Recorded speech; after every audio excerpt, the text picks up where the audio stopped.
Hi అండి, అందరికీ నమస్కారం. అందరూ ఎలా ఉన్నారండి? ఈరోజు వీడియోలో థంబ్నెయిల్లో చూసారు కదా, 6 టెంపుల్స్ కలిపి ఒకటే ప్లేస్లో ఒక అద్భుతమైన పుష్పాన్ని కూడా చూపిస్తాను. వీడియో అస్సలు స్కిప్ చేయకండి. అసలు ఏ టెంపుల్కి వచ్చావు ప్రమిళ, ఏ ఊరు వచ్చావు, ఏంటిదంతా అంటే వీడియోలోకి వెళ్ళిపోతూ మాట్లాడుకుందాం రండి. చాలా బాగుంటుంది. ముందైతే ఎంట్రన్స్ నుంచి ఇలా లోపలికి రాగానే ఇక్కడ ఒక మండపం ఉంటుందండి. ఇలాంటి మండపాలని మనం చాలా రేర్గా చూస్తాం. చాలా పురాతనమైన దేవాలయాల్లోనే ఇలాగ మండపాలు కనిపిస్తాయి అన్నమాట. ఎందుకంటే మేము కంచి అటువైపు వెళ్ళాం కదా, అక్కడ కనిపించినాయండి. ఇప్పుడు మళ్ళీ నేను ఈ ప్లేస్లోనే చూశాను ఇలాంటి మండపం. ఇక్కడ ఈ మండపంలో చిన్నపిల్లలకి అక్షరాభ్యాసం, అన్నం ముట్టించడం, చెవులు కుట్టించడం అలాంటి వాటికి ఈ మండపాన్ని వాడతారంటండి. ఎంత బాగుందో కదా, ముందు ఆలోచనతో చక్కగా కట్టించారు.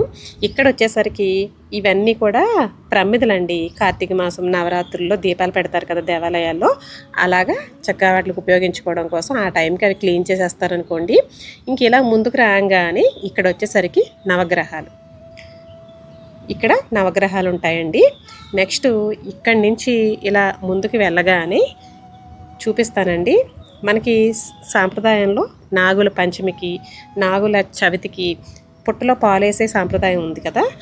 అసలు మామూలుగా అయితే మనకి ఈ రియల్ పుట్ట ఎక్కడుందో ఏంటో వెతుక్కుని వెళ్తూ ఉంటాం. లేదంటే గుళ్ళో ఎక్కడైనా మనకి పుట్టలా కనిపిస్తే అక్కడ పోసేస్తూ ఉంటాం. అప్పుడు అవన్నీ కూడా మనకి అంతరించిపోయినట్టుగా అయిపోతుంది. కరిగిపోయి అందరూ ఒకసారి పట్టుకొచ్చి అన్నీ వేసేస్తుంది, అంతా కూడా పాడవుతుంది కదండి. అలా పాడవకుండా చక్కగా దేవాలయంలోనే ఏదో గుళ్ళో వేసినట్టు ఫీలింగ్ ఉండడం కోసం, వెతుక్కోకరు లేకుండా ఉండడం కోసం ఆర్టిఫిషియల్గా అలా పెట్టారు.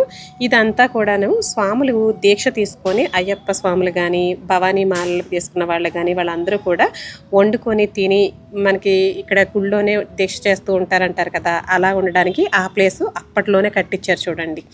నెక్స్ట్ అంటే మనకి ఇళ్ళల్లో సౌకర్యం లేనప్పుడు దేవాలయాల్లో గుళ్ళో నిద్ర చేసి అక్కడే తింటారు కదండి, ప్రసాదం అయి తిని అక్కడే ఉండి చేసుకుంటారు కదా దర్శనం అదిని, అలాంటి వాళ్ళకి ఉపయోగపడేటట్టు అన్నమాట. ఇంకా అక్కడి నుంచి ఇలా ముందుకు వస్తే ఇక్కడ మీకు చక్కగా శివయ్యకి మన చేతితో మనమే చక్కగా అభిషేకం చేసుకోవడానికి అప్పట్లో ఇలా కట్టారండి. అప్పట్లో అంటున్నానని ఏంటి అసలు అప్పట్లో అంటే ఎన్ని సంవత్సరాలు అయిందంటే ఇది 100 సంవత్సరాలు వయసు గల గుడండి. ఇది చాలా చాలా అద్భుతం నిజంగాను. ఎంత బాగుంటుందో లోపల కూడాను చూపిస్తాను. ఇలాగా చక్కగా మనం ఈ నూతులో నీళ్ళతోటి చక్కగా కాలు కడుక్కోవడం, ఆ నీళ్ళని తీసుకొచ్చి తాగడానికి కానీ, ఆ నీళ్ళతో తీసుకొచ్చి స్వామికి అభిషేకం చేయడం కానీ అన్నిటికి ఉపయోగించే బావి అండి ఇది. అయితే ఇప్పుడైతే ఇంక లోపలికి అంటూ ఉన్నాయండి నీళ్ళు, ఇప్పుడు పెద్ద వాడకం లేదనుకోండి. నెక్స్ట్ ఇదంతా కూడా మనకి దేవస్థానం వాళ్ళకి ఉంటాయి కదా రూములు, అవన్నీ కూడాను. ఇక్కడ చూడండి, ఇక్కడ పంచభూత లింగాలు అన్నీ అసలు అవి ఏ ప్లేస్లో ఉంటాయి, అసలు ఏంటి అవి ఎలా వచ్చినాయి, వాటి స్టోరీ ఏంటి అన్నీ కూడా వివరంగా అర్థమయ్యేటట్టు చదువుకునేంతలా స్పష్టంగా అక్షరాలతోటి ఈ రాతి కట్టడంతో చక్కగా ఇలాగా అతికించారండి. ఎంత బాగున్నాయో చూడండి. ఇక్కడ వచ్చేసరికి 12 జ్యోతిర్లింగాలు, అలాగే ఇక్కడ పంచారామాలు. మన ఆంధ్రాలో వస్తే కనుక పంచారామాలు అన్నీ కూడా ఒకటే రోజులో మనం దర్శనం చేసుకొని వస్తే చాలా మంచిదని చెప్పేసి ప్యాకేజీలతోటి ఉంటున్నాయి కదండి. ఇవాళ రేపును పొద్దున్న తీసుకెళ్ళి ఈవినింగ్ కల్లా మళ్ళీ మన ఇంటి దగ్గర ఉంచేస్తారు. అలా చక్కగా పంచారామాలన్నీ కూడా ఒక రోజులో దర్శనం చేసుకొని ఇస్తున్నారు. బాగుంటుందండి. అలా అవి ఎక్కడున్నాయి ఏంటనేది అవి రాశారు. ఇక్కడ వచ్చేసరికి అష్టాదశ శక్తిపీఠాలండి. మనకి ఈ శక్తిపీఠాలన్నీ కూడా ఏ ప్లేస్లో ఉన్నాయి, ఎక్కడున్నాయి అన్నీ కూడా వివరంగా తెలిసేటట్టుగా చక్కగా అలా అక్కడ అరేంజ్ చేశారండి.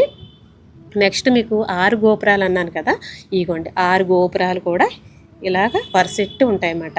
ప్రతి గోపురం మీద కూడాను శిల్పకళలు ఎంత అద్భుతమోనండి. దీనికి 100 సంవత్సరాల క్రితమే ఈ గుడి ఎలా కట్టారంటే చాలా అద్భుతం కదండి నిజంగా.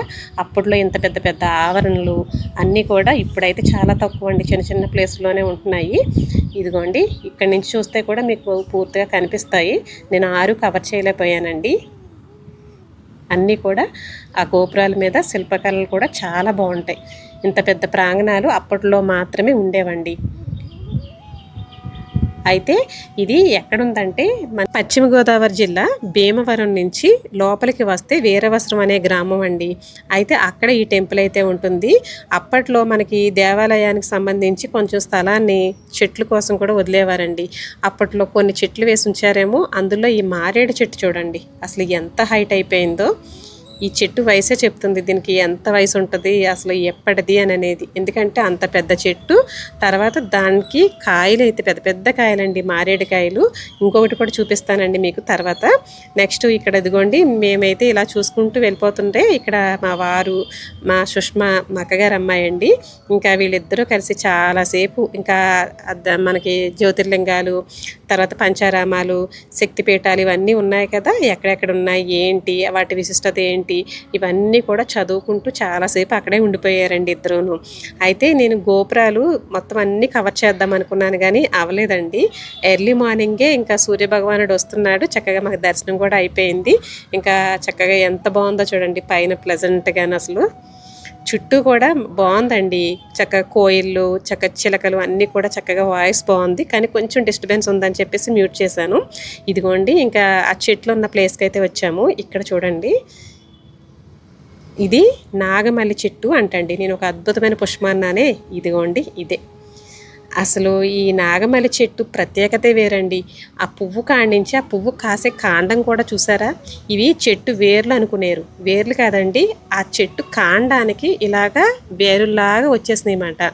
ఇదిగోండి ఈ పుష్పం కూడా నేను ఫస్ట్ టైం అండి చూడటం. ఇది మన ఇంట్లో చెట్టు వేసుకున్నాం కానీ ఇంకా పుయ్యలేదు. అసలు ఆ పువ్వు ఎలా ఉంటుందంటే ఇదిగోండి లోపల శివలింగం ఉన్నట్టు, పైన చక్కగా ఆ నాగేంద్రుడు పడగ విప్పి అతన్ని ఇలాగా చక్కగా కాపాడుతున్నట్టు చూడండి. అలాగా ఆ టైప్లో చక్కగా పువ్వు అలా విడిచి ప్రతి పువ్వు ఇలాగే ఉంటుందంటండి. అదిగోండి లోపల చూడండి పాము పడగలాగా, అలాగా నాగేంద్రుని పడగలాగా, అలాగా ఆ నీడలో ఆయన ఉన్నట్టు. అసలు ఎంత బాగుందో చూడండి. అసలు పుష్పం ఎప్పుడు అలా ప్రతి పుష్పం అలాగే వస్తుందంటండి, పూర్తిగా విచ్చుకోదంట. దీన్ని నాగమల్లి చెట్టు అంటారంట, నాగమల్లి పువ్వు అంటారంట. ఇదిగోండి ఈ చెట్టు ప్రత్యేకత కూడా చూడండి. అసలు ఎంత ఓడల కింద మరి మర్రి చెట్టుకి ఓడలు వస్తాయి చూడండి, ఆ టైపులో వేరుల్లాగా అంతా బయటకే వచ్చి దానికి మాత్రమే పువ్వులు ఉన్నాయండి. ఏ కొమ్మకి పువ్వు అనేది లేదు, అన్నీ ఆకులే. ఓన్లీ మనకి ఆ పెద్ద ముదిరిపోయిన కాండానికి వచ్చిన వేర్లకి ఇది పువ్వు పోస్తుంది అన్నమాట. ఎన్ని పువ్వులోనండి అలాగ రాలిపోతున్నాయి అన్నీ కూడాను. అయితే శివయ్యకి చాలా చాలా ఇష్టం అంటండి ఈ పువ్వు. నాగమల్లి పుష్పాలతోటి పూజ చేస్తారంటండి, నాకు సరిగ్గా తెలీదు, ఎవరో చెప్తే విన్నాను. అబ్బో అసలు ఫస్ట్ టైం అండి చూడడం. కానీ ఇలాగైతే కనుక మన తోటలో వేసుకున్న చెట్టు అయితే ఎన్నాళ్ళు పడుతుందో పువ్వు రావడానికి అనిపించిందండి. నేను అంతకుముందు లాస్ట్ టైం ఒకసారి చెప్పానండి మీకు, నేను నాగమల్లి పువ్వు విడిచిందండి పైన ఉన్నది అని చెప్పేసి. నా భ్రమ అనుకుంటండి నిజంగాను. నేను ఈ చెట్టుని చూసిన తర్వాత అసలు కానే కాదు, లేకపోతే అసలు ఈ పుష్పాలు అసలు ఈ వేర్లకి ఇలాగా ఏదో చెట్టు వేర్లన్నీ పైన ఉన్నట్టుగా, ఆ వేర్లకి ఈ పుష్పాలు ఇలా వస్తున్నట్టుగా ఉన్నదండి. అసలు చూడండి నేనైతే అసలు చాలా ఆశ్చర్యపోయాను. నాగమల్లి చెట్టు ఇలా ఉంటుందా, చెట్టుకు పువ్వులు కూడా ఇలా పోస్తాయా అని చెప్పేసి. దీనికి ఎంత వయసు ఉంటుందోనండి నిజంగా. అంత ముదిరిపోయి కింద కాండాలన్నీ కూడా ఒక రకంగా చూస్తే భయం కూడా అనిపించిందండి దగ్గరికి వెళ్ళడానికి. నిజంగాను శివుడు జటాజుటాలాగా ఆ చెట్టుకి ఆ వేర్లు ఉండడం ఏంటో, ఆ వేర్లకి ఆ పువ్వులు పూయడం ఏంటో అద్భుతమేనండి నిజంగా సృష్టి. భగవంతుడు మాయ ఇన్ని రకాలుగా ఉంటుందా అనిపించిందండి నిజంగాను. చేతులెత్తి ఓం నమశివాయ, హర హర మహాదేవ, శంభో శంకర అనుకున్నానండి నిజంగా. అంత బాగుందండి. చూసారు కదా మొదలు ఎక్కడున్నదో, ఆ వేర్లు ఎక్కడున్నాయో, పువ్వులు ఎక్కడున్నాయో. ఇక్కడ చూసారండి పల్లెటూరు అంటే పల్లెటూరే అచ్చంగా. పెద్ద వయసు వాళ్ళకి చక్కగా పొద్దున్నే భగవద్గీత, రామాయణం చదువుకోవడానికి ఇలాంటి దేవాలయాలు నిజంగా ఎంత బాగుంటాయోనండి. చక్కగా ఒక పెద్ద ఆయన వచ్చి అలాగా భగవద్గీత చదువుకుంటున్నారండి అక్కడ. నెక్స్ట్ ఇదిగోండి ఇక్కడ లోపలికి వస్తే ముందు అడిగామండి తీసుకోవచ్చు అన్నారు, అందుకని ఇప్పుడు తీస్తున్నాను నేను వీడియో అయితే లోపలికి, లేకపోతే బయట నుంచి అవన్నీ తీసుకుందాం అనుకున్నాను. ఇక్కడ వచ్చేసరికి ఫస్ట్ కనక దుర్గమ్మ తల్లి అమ్మవారి టెంపుల్ మాట. ఇది లోపలికి ఉంటుందండి బాగాను. నేను ఇంకా తీయలేదు, లోపలికంటే వెళ్ళలేదు కానీ కొంచెం జూమ్ చేసి చూపిస్తున్నాను మీకు. ఇక్కడ ముందు అమ్మవారిని అయితే దర్శనం చేసుకుంటామండి. దాని తర్వాత ఇలా వెళ్తే చాలా పురాతనమైందండి, కాబట్టి అప్పట్లో కట్టడాలు కాబట్టి ఇలా ఉన్నాయన్నమాట. ఇదిగోండి ఇక్కడికి వస్తే ఇక్కడ వీరేశ్వర స్వామివారి టెంపుల్ మాట ఇది. ఇదిగోండి లోపలికంటే ఉంటారండి. ఇంకా స్వామి అయితేనే ఇలా ఉంటారు వీరేశ్వర స్వామి వారు. చూసారు కదండి ఎంత అందంగా ఉన్నారో స్వామి. ఇలాంటి పురాతనమైన దేవస్థానాలకి వెళ్ళినప్పుడు చూడటానికి 2 కళ్ళు సరిపోవండి. అది చూసే కళ్ళు కూడా మంచివై ఉండాలి అని అంటారు కదా, అంటే అవి చూసే అదృష్టం కూడా ఉండాలంటారు. అలాగా నేను చూడటంతో పాటు మీకు కూడా చూపిస్తున్నానని నాకు ఇంకా హ్యాపీగా ఉందండి. ఇది వచ్చేసరికి భద్రకాళి అమ్మవారి దేవస్థానం అండి. ఇది ప్రతి అమ్మవారి గర్భగుడి లోపలికే ఉంటుందండి. చాలా లోపలికి ఉంటుంది. అంతా కూడా భద్రతగా చక్కగా అన్నీ కూడా నీట్గా పెట్టి ప్రతిరోజు ఉదయం సాయంత్రం చక్కగా పూజలు చేయడానికి పంతులు గారు, తర్వాత ఇక్కడ విశిష్టమైన అన్నీ జరుగుతాయండి. పూజలు కాడి నుంచి అన్నీ జరుగుతాయి. ఇక్కడ వచ్చేసరికి సుబ్రహ్మణ్యేశ్వర స్వామివారి దేవస్థానం అండి.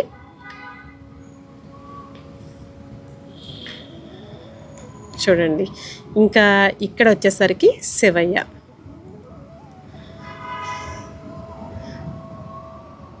లోపలికి వెళ్ళొచ్చండి. కాకపోతే నేను వీడియో కోసం మళ్ళీ ఎందుకులే లోపలికంట వెళ్ళి తీయడమని ముందు దర్శనం చేసుకుని వచ్చేసామండి. ఇంకా అందుకని చెప్పి లోపలికంట వెళ్ళలేదు, మీకు కనిపించడం కోసం జూమ్ చేస్తున్నాను. ఇక్కడ పార్వతీ సహిత విశ్వేశ్వర స్వామి వారి మాట. ఇంకా ఇక్కడి నుంచి మనం ఇలా ముందుకు వస్తే ఇక్కడ వేణుగోపాల స్వామివారండి. ఆ స్వామివారి దర్శనం కూడా చేసుకుందరు. నాకు ఇంకొకటి అనిపిస్తుందండి, మనం ఎక్కడెక్కడికో పరుగులెట్టుకుని వెళ్తామండి. ఓపికలు లేకపోయినా డబ్బులు లేకపోయినా ఏదో వెళ్ళలేదన్న బెంగతోని ఉంటూ ఉంటాము. కాకపోతే ఇలాంటి మన చుట్టుపక్కల ఉన్న పురాతనమైన దేవాలయాల్ని చక్కగా మనం దర్శించుకుంటూ ఆ దేవాలయాల్లో బ్రతికే ఆ పూజారులకి చక్కగా మనం చక్కగా వాళ్ళకి పోషణ బతకడానికి కావాల్సినంత ఆ దక్షిణను ఇచ్చి చక్కగా జీతాలను ఇచ్చి పెంచి పోషించుకొని చక్కగా మన దేవాలయాలను కాపాడుకుంటే అంతకన్నా అదృష్టం ఉంటుందా అండి కదా. నాకు అలాగే అనిపిస్తూ ఉంటుందండి. వెళ్ళడం తప్పు కాదు, కాకపోతే మన చుట్టుపక్కల ఉన్న వాటిని కూడా కాపాడుకోవడం అంతకన్నా మన బాధ్యత కదండి. ఇదిగోండి ఇంకా టెంపుల్ ఎలా ఉన్నదా, ఇదే రోడ్ అండి. ఈ రోడ్ నుంచి అవతలపుకి వెళ్తే మా అక్కగారి ఇల్లు మాట. అయితే అసలు ఎంత అదృష్టం చేసుకున్నారో అనిపించిందండి. ఇంత పురాతనమైన దేవాలయం ఎదురుగా వీళ్ళు ఇల్లు రావడం, అసలు వీళ్ళింటి చుట్టూ కూడా గుళ్ళు ఉంటాయండి, ఇంకా ఉన్నాయి. మేమైతే ఇక్కడికే వెళ్ళాము, ఇంకా టైం కుదరలేదని చెప్పేసి నెక్స్ట్ టైం ఎప్పుడైనా వెళ్ళినప్పుడు చూపిస్తానులేండి. ఇంకా స్టార్టింగ్ కాడి నుంచి ఇదిగోండి ఇంటి వరకు కూడా ముగ్గులు. మా అక్కగారి పిల్లలు ఇద్దరు కూడా పెట్టారు, ముగ్గురు కలిసి పెట్టారంట. సంక్రాంతి టైంలో పెయింటింగ్తో పెట్టారన్నమాట. వీళ్ళకి ఇలా ఈ ర్యాంప్ లాగా ఏదో ఒక రోడ్డు వచ్చినట్టే వచ్చిందండి ఇంటికి, చాలా బాగుంది. దాని తర్వాత దీని పక్కనే పార్కింగ్ కూడా దేవస్థానం వాళ్ళదన్నమాట. అంతంత ప్లేసులు అవి ఉండడం అనేది మొక్కలకి కానీ దేవాలయ ప్రాంగణం కానీ దేనికి దానికి చక్కగా భక్తులకు ఇబ్బంది లేకుండా పెట్టడం అన్నీ కూడా నిజంగా అప్పట్లో మొలానే మనకి అవి కుదిరినాయండి. ఇంకా అలాగా ఇంకా ఇదిగోండి ఇది పార్కింగ్ మాట దేవాలయం ఎదురుగానే. చూసారు కదండి చక్కగా ఇలాంటి దేవాలయాల్ని ఈ చుట్టుపక్కల ఉండే ఎవరైనా సరే, మనకి పశ్చిమ గోదావరి జిల్లా భీమవరం చుట్టుపక్కల ఉండే వాళ్ళు ఎవరైనా సరే రాకపోతే కనుక చక్కగా ఈ వీరవసరం అనే గ్రామానికి వచ్చి ఆ టెంపుల్ని దర్శనం చేసుకొని వెళ్ళండి. చక్కగా ఉన్నదండి, చూడదగ్గ టెంపుల్ మాట. ఇంకా నాకు యూట్యూబ్ ఛానల్ ఉండడం వల్ల నాకు ఇది ఒక అడ్వాంటేజ్ అండి. నిజంగా ఒకసారి చాలా హ్యాపీగా ఫీల్ అవుతాను. నేను చూడటమే కాదు ఆ యూట్యూబ్ వీడియో ద్వారా మీకు కూడా చూపించే అదృష్టం వచ్చిందని చెప్పి ఫీల్ అవుతూ ఉంటాను. ఇంకా విష్ణు తులసి అండి, చూడండి ఎంత చక్కగా వచ్చిందో ఈ నేల బలానికి. ఇంకా అలాగే అక్క పెట్టిన ముగ్గులు అన్నీ చక్కగా ఉన్నాయండి. ఇంకా లోపల ఇల్లంతా అయితే నేనైతే వీడియో తీయలేదనుకోండి. ఇంక ఇలా లోపలికి రాగానే ఇక్కడ అక్క రోజు తులసి పూజ చేసుకునే కోట కూడా చూపిస్తాను రండి. ఇదిగోండి ఇక్కడ ఇదండి ఇవాళ వీడియో. అయితేనే ఎలా ఉందనేది కామెంట్ అయితే చేయండి. శంకు పూల చెట్టు అని అంటాం కదండి, ఇదిగోండి ఆ చెట్టు మాట. ఇది పాదు తీగజాతి మొక్కేనండి ఇది. అయితే మన ఇంటి దగ్గర ఉన్నది ముద్ద పువ్వు అండి. ఇది వచ్చేసరికి రేకు పువ్వు మాట. అంటే ఎక్కువ రేకులు అయితే ఉండవండి, ఇందులోను చాలా రకాలు ఉంటాయి కదా డిఫరెంట్గాను. బ్లూ టీ కాసుకొని తాగుతామండి, ఆరోగ్యానికి చాలా మంచిది ఇది. ఇంకా ఇదండి ఇవాళ వీడియో. అయితేనే మళ్ళీ ఒక మంచి వీడియోతో మళ్ళీ ముందుకైతే వస్తాను. థ్యాంక్ యూ ఫర్ వాచింగ్ అండి. ఉంటానండి మరి.